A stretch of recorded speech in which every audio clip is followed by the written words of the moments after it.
Plus de 6 mois après son arrivée au gouvernement, Pape Ndiaye peine encore à convaincre.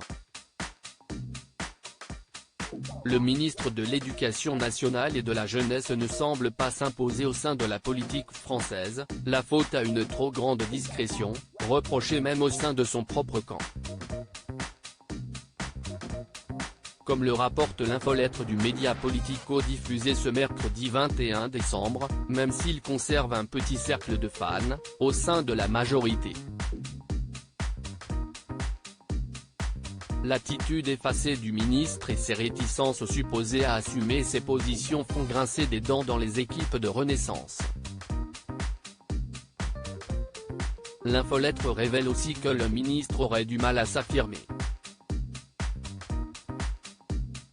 Alors que Pape Ndiaye est farouchement contre le port obligatoire de l'uniforme à l'école, le ministre a dû laisser plusieurs députés de la majorité ainsi que la secrétaire d'État du ministère de l'Intérieur Sonia Baquet travailler sur une proposition de cet ordre.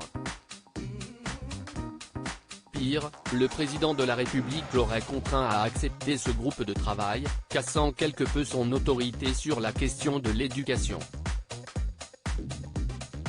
Remaniement d'Emmanuel Macron, découvrez les ministres du gouvernement borni Pape Ndiaye, quelles sont ses relations avec Brigitte Macron?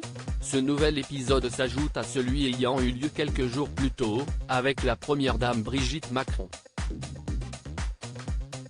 Dans une interview auprès de l'OP, la femme du président de la République, très investie sur la question de l'éducation, étant une ancienne professeure de français, déclarait ne pas connaître Pape Ndiaye, alors qu'elle s'est rendue à plusieurs événements à ses côtés.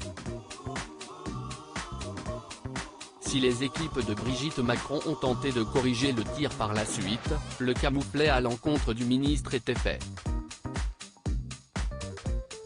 Du côté des profs, Pape Ndiaye perd également des soutiens, les syndicats ne voyant pas arriver l'augmentation des salaires promise par le président lors de sa campagne de réélection, même si ses équipes l'assurent, cette augmentation aura bel et bien lieu en 2023.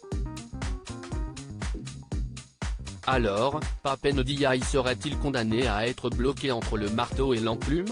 Selon l'infolettre de Politico, il faudrait le croire, c'est pour ça qu'il a été nommé, sachant que son prédécesseur en avait fait beaucoup et était devenu un irritant selon un conseiller interrogé par le média.